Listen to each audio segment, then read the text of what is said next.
Ito guys, yung sinasabi nilang mamarang, di ba? Oh.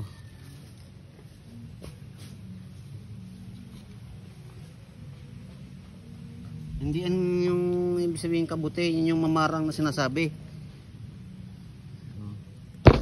Yan o.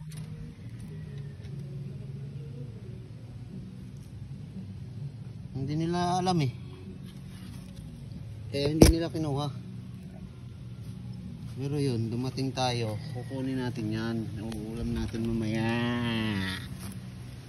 Ito guys, babaritahin na naman natin. Pinutol mo yata eh. Ha?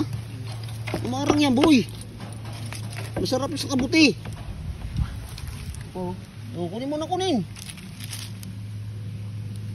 Ayan o guys oh. Haba ng paa. Diba? Oh.